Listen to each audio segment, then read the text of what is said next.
The British Empire is panicked. NATO chiefs, British generals, even the head of MI6 coming out of the shadows, all screaming for escalation with Russia. They want you to look at the missiles. They want you to think that this is about territory or democracy. Well, it's not. They're not afraid of Russia. They're afraid of a PDF file released quietly in Washington last week, which signals the silent assassination of their entire financial model. The weapon that is terrifying London isn't a hypersonic missile. It's this. Now, it sounds boring, it looks bureaucratic, but inside these pages is the end of the City of London's mandate to loot the American economy. Don't let the name fool you. This is the economic equivalent of a declaration of war on the financier elite. It declares that from now on, people and economic growth come first, not financial parasites. And it comes right on the heels of the administration's national security strategy, which declares that sovereign nations come first, not globalist institutions. These were released within a week of each other, and these two documents reassert that American principles will now govern us, not imperial principles. I'm Susan Kokinda. This has been a battle that I've been part of since the 1970s. But I've seen how the British start wars and create narratives to keep you in the dark. It's time for all of this to come into the light, and that's what we're going to do today.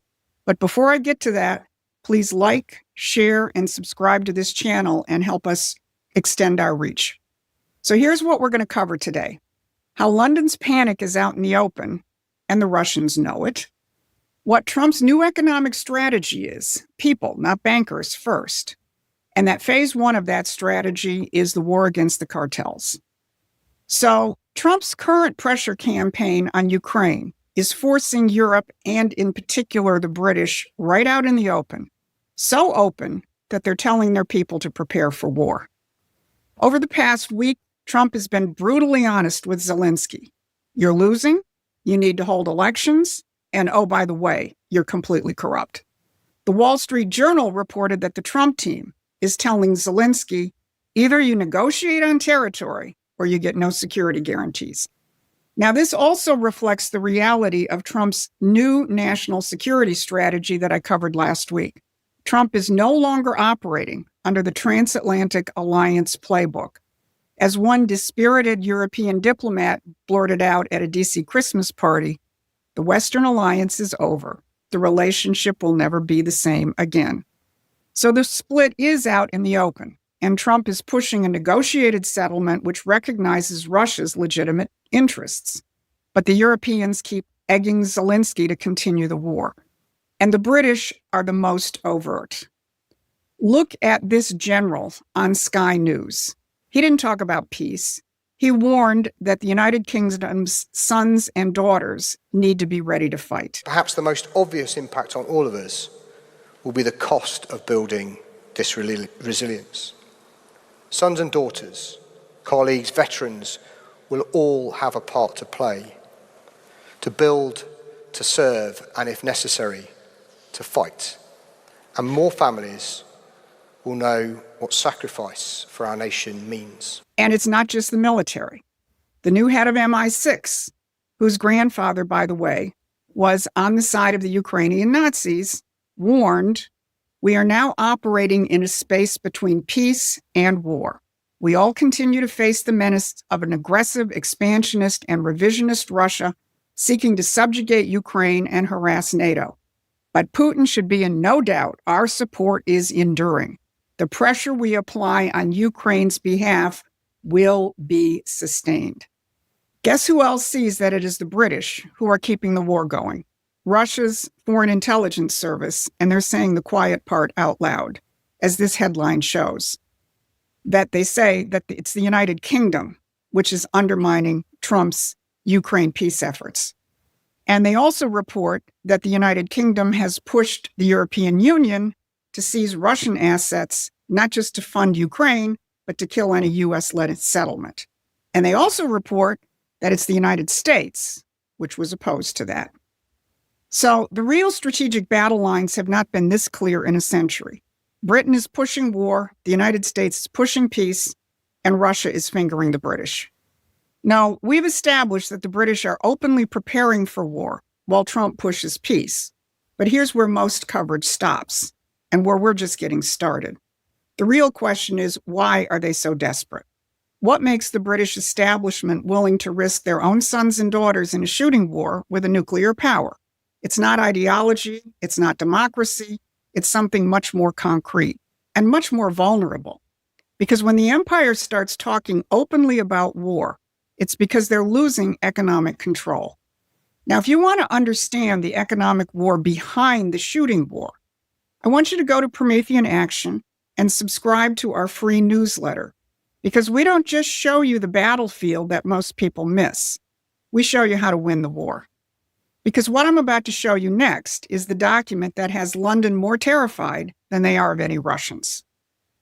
It's the Financial Stability Oversight Council 2025 Annual Report. For decades, financial stability in the United States has meant one thing: save the big money center banks at all costs, bail out Wall Street, protect the derivatives markets. Meanwhile, the real economy, manufacturing, wages, household income, this is all sacrificed to keep the casino running. But the 2025 FSOC report flips this on its head. It explicitly prioritizes economic stability and security and household income stability over the financial system. Treasury Secretary Bessent drilled down on that when he addressed the Financial Stability Oversight Council on December 11. He said, "The twin priorities of economic growth and economic security will guide the Council's future approach to identifying priorities." Now remember that. Twin priorities of economic growth and security. Then, in his chairperson's letter of introduction, Bessent said, "Economic security requires the U.S. financial system to reliably provide the resources necessary to enable the real economy to support domestic production capacity, American standard of living, and our core values." And the report also announces the creation of a new Household Resiliency Working Group to give priority to people in households, not just financial entities. Now, a normal person would think that all these things are no-brainers. That's what a government should be doing. But here's the brutal truth. That hasn't been the policy of the FSOC. Its policy has been to save the financial parasites. So this report is as revolutionary as the new national security strategy. And to understand just how revolutionary this financial report is, you need to know where the FSOC came from.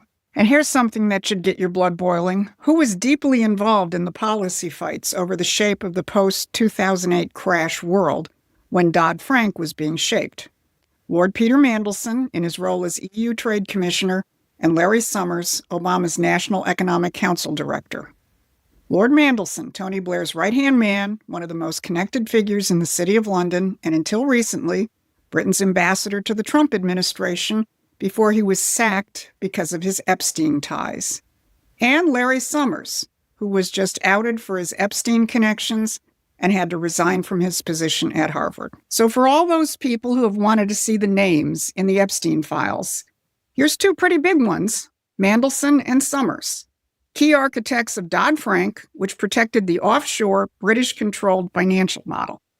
And now the FSOC, the institution they created to protect their financial power, is being retooled to grow the real economy and protect American households. Coincidence? You decide. But this new report is just part of a total reshaping of the U.S. economy along these people-first lines. Yesterday, Vice President Vance spoke in Pennsylvania about what the Trump administration is doing for American families. I remember what it's like when you have to choose between putting food on the table or getting the prescription that you need to stay healthy. And that is not a life that Donald Trump or I want for the citizens in the greatest country in the world. We don't want a single parent or grandparent to have to look at their checking account and decide whether they're going to buy food or whether they're going to buy medicine this month. We are fighting for you every single day. Now, in there, JD hit two critical pain points: food and healthcare. And add to that housing, and you immediately run into the bigs. Big ag, big pharma, big finance. In other words, the cartels. Cartels are a cornerstone of an imperial financialized system where real economic activity is sacrificed to feed a financial income stream that feeds the mega institutions. And the result is inflation, a hollowed-out economy, and no middle class. And that's what this administration is taking head-on in critical areas. Start with food. The administration has targeted the beef cartels. Peter Navarro just did a very powerful 1-minute video on X explaining how 4 massive conglomerates, many with deep foreign ties, have controlled over 80% of our beef supply. They underpay the rancher, overcharge you at the grocery store, and that's the definition of a colonial economic policy. The new directive from the administration targets this monopoly directly, treating food security as national security.